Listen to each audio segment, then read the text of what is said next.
This is kind of a touchy issue with some players. It deals with what happens to us when we try to be perfect on a pool table. I think we're just going to get right into it and roll bean fruit.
Air conditioner is probably going to come on during this filming.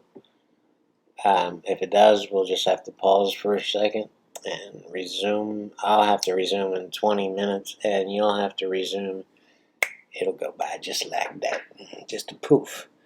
But just so you know what that cut is, it's me clicking pause. Anyway,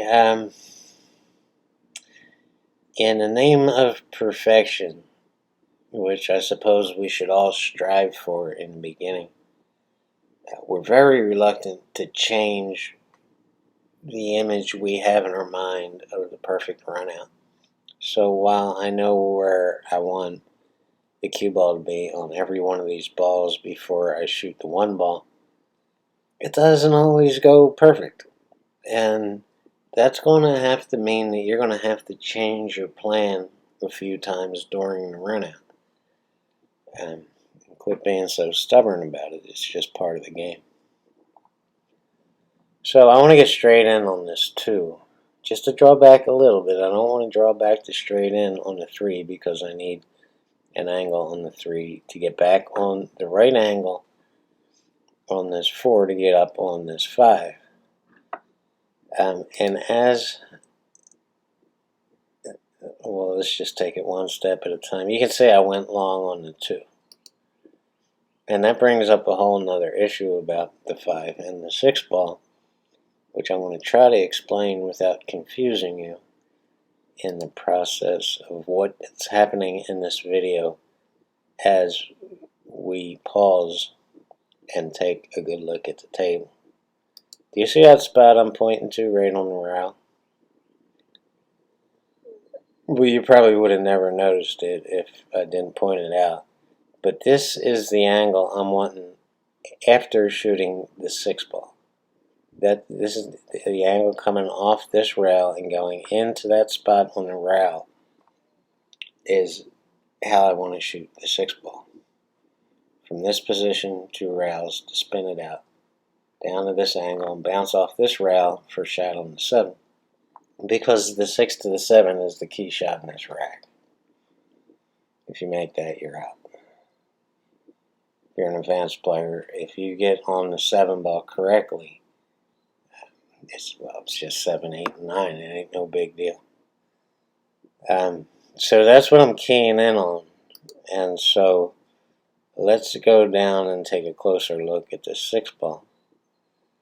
And you see me laying my stick down. That's where I want to be. I want the cue ball on this line after shooting the 5 ball. To shoot this 6, 2 rails, and to bounce back up at that spot I was pointing to on the rail, to trickle off the rail for a shot on the 7 ball. Comprende? So now it becomes, where do I need to be on the 5 to get on this line for the 6 ball? And to get that right spot on the 5, where do I need to be on this 4 ball? And to get the right spot on the 4 ball, where do I need to be on the 3 ball? And can I do that with this weird, now kind of weird angle I have on the 2 ball? So in the beginning, I told you I wanted to be straight in on the 2. And the big mistake players make is in changing that. Okay, well, we didn't get straight in. We goofed up. But what they'll do is they'll try to move the cue ball. We need to get straight in because we need the cue ball about right where it is right now to get on this 3. So they won't change what they're wanting. We say, well, we still want this cue ball right here for the shot on the 3. So they'll try spinning it 3 rails and back up in that position. Or they'll go straight ahead to this rail and try to put some right hand English on it and come back to this spot. And this is what gets players in trouble. They're reluctant to change that original plan. It's still stuck in their subconscious, and their subconscious is being stubborn about it, and they're going to do it some way, somehow, even if they have to go 13 rounds and back out. And they get in all kinds of trouble. If you try to spin this 3 rails, you're going to come up and back at a 3 and hit the 3. If you try to put right hand English and come back on this angle to kill that angle, it's just going to die off this rail right here. And now you're going to be shooting off the rail. Air's coming back on. That was quick. There's going to be a quick glitch right here. Pop. Alright, I'm playing on a 70-year-old Brunswick table. This might be a little bit different. I was playing on a diamond or a caisson or a newer table. But I know this table. Now I could stick with the plan of getting the cue ball back here on this 3, or just go longer with the same angle on the 3. But I choose not to, not on this table. So I just abandoned the plan of getting there and just kind of settle for what I can get out of the 2 ball while still having a decent shot on the 3. So it's just a stun shot right there, which is a stop shot and an angle. And the 3 is still very makeable, and all I have to do is go 2 rails back and forth. Now I could pull this back and put a little bit of left-hand English on it, but then you're flirting with the scratch. And we don't have to get a foot away from the 4 ball to get on the 5. We just don't have to do it. We can use this bottom rail to bounce off on the 5.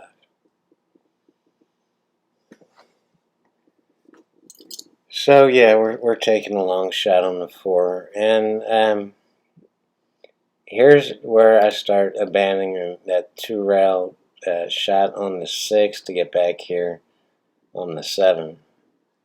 I'm deciding at this point while I'm shooting the 4, we don't have to do that. Let's just get on this 5 without hitting that 6. And we'll just stop it on the 5 and bounce off this rail and come out at an angle for the 7.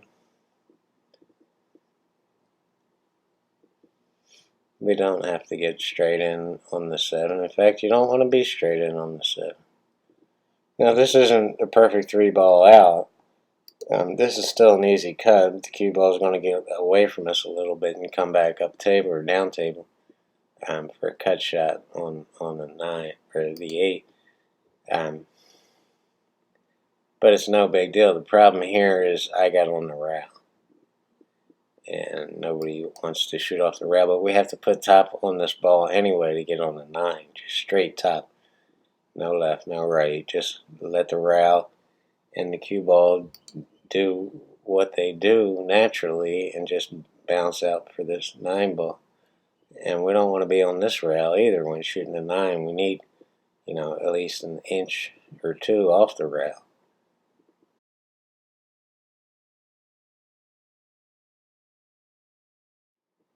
So it's a bit of a touchy issue that I've hit on before, and some people have misunderstood what I was trying to say. Start out with the idea of perfection, and what perfection is really defined differently by different people. So start out with your definition of perfection of running these 9 balls. But if you get out of line a little bit, don't throw it all away in the name of being stubborn about your idea of perfection. Many people, if I'd never said anything in this video and just played the video, many people would look at what I did there and say that was perfect. It wasn't my idea of perfection when I first started running it out. So it's really kind of hard to explain. I really think you're best off forgetting about trying to be perfect and just doing what you can do to run the balls out.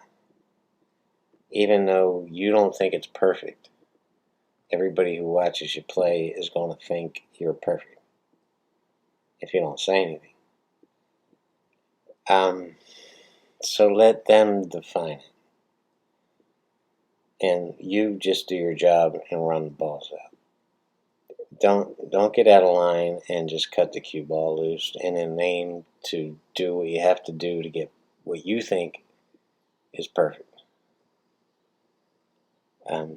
See, when we strive for that perfection is when we start making mistakes.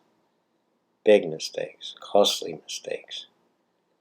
So you got 6 inches out of line on the 1 ball. So now you have to go 3 rails to get back on the next ball. Now you're a foot out of line on the 2 ball. So you need to be here, or what you think you need to be. What you started out as determining where you need to be on the 3 ball. You shoot the 2 ball, and now you just hooked yourself, and you can't even hit the 3 ball. And this is what happens. This is what gets us in trouble as players. When we get desperate, we get stupid, and we do crazy stuff to try to be perfect, or to get back into the line that you determined was perfect. So there's a whole lot more ways than one to run a rack of 9 ball. And you don't have to be 5 inches from every object ball. And you don't have to have the absolute perfect angle on every ball. And you're never going to have that. You're never going to achieve that. So learn to adapt and do the best you can with what you've given yourself. And usually you'll find that, hey, that wasn't all that bad. I'm still at the table. I still have a shot on the object ball, and I can get to the next ball. Let's take it. Forget perfection. Peace, everybody.